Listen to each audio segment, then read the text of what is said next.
Bismillahirrahmanirrahim. Assalamualaikum warahmatullahi wabarakatuh. Nama saya Muhammad Jafar dari jurusan Ilmu Hadis semester 5, mata kuliah Hadis Pemberdayaan Perempuan. Di sini saya akan menjelaskan tentang isi hadis dari kitab Sitin Al-Adliyah, hadis nomor 35. An Ibni Abbasin radhiyallahu anhuma anna imra'ata Sabit bin Qais atanin Nabi sallallahu alaihi wasallam faqalat ya Rasulullah Sabit bin Qais ma'atubu alaihi fi khuluqin wala dinin walakinni akrahul kufra fil islami. Faqala Rasulullah sallallahu alaihi wasallam ikbalil hadiqata wa tallikha wa tilliqatan. Rawahu Bukhari, yang artinya Ibnu Abbas radhiyallahu anhuma meriwayatkan bahwa istri Sabit bin Qais datang mengunjungi Nabi sallallahu alaihi wasallam.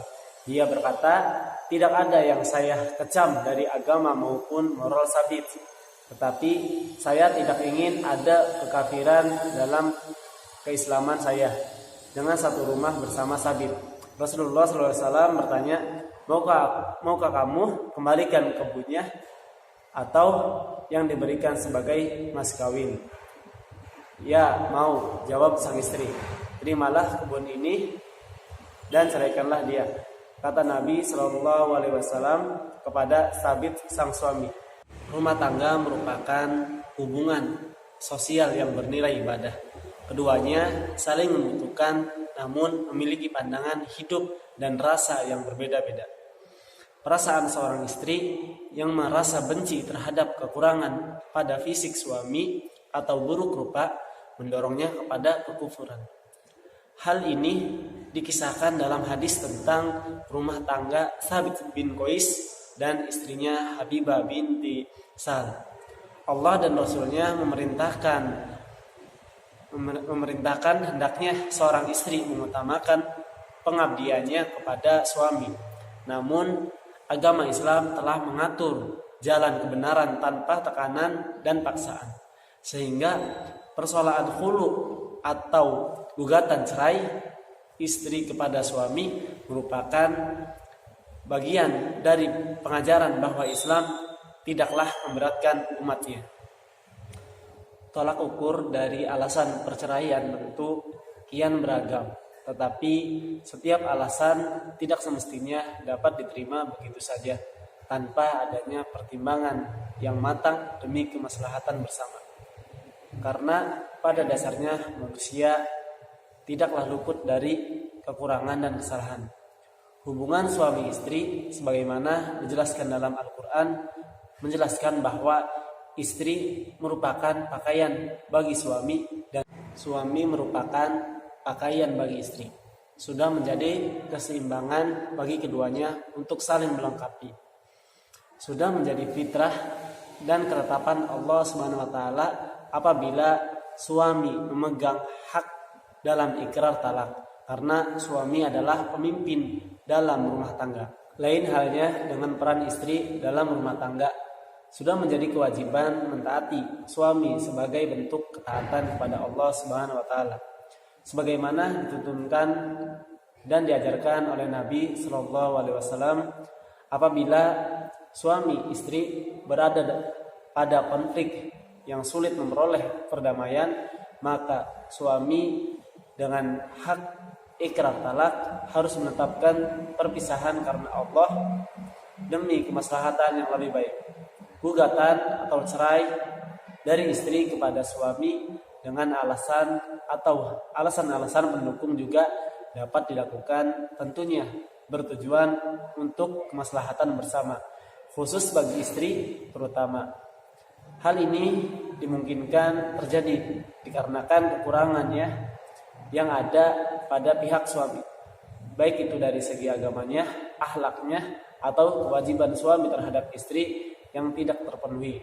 Kemudian setelah melakukan diskusi dan mediasi untuk berdamai tidak berhasil, maka perceraian dapat terjadi berdasarkan putusan pengadilan yang memerintahkan suami menyatakan ikrar talak. Secara umum, khulu dapat dijelaskan bahwa suatu perceraian yang terjadi karena inisiatif dari istri dengan sejumlah tebusan atau iwan kepada suami untuk membebaskan diri dari ikatan pernikahan yang sah. Tebusan tersebut harus disepakati oleh mereka berdua, seperti ketentuan mahar namakan sebagaimana halnya ketika menikah. Allah Subhanahu wa taala berfirman, at-talaqu marratan fa imsakum bima'rufin au tasrihum biihsanin, yang artinya talak yang dapat dirujuk itu 2 kali. Setelah itu suami dapat menahan dengan baik atau melepaskan dengan baik.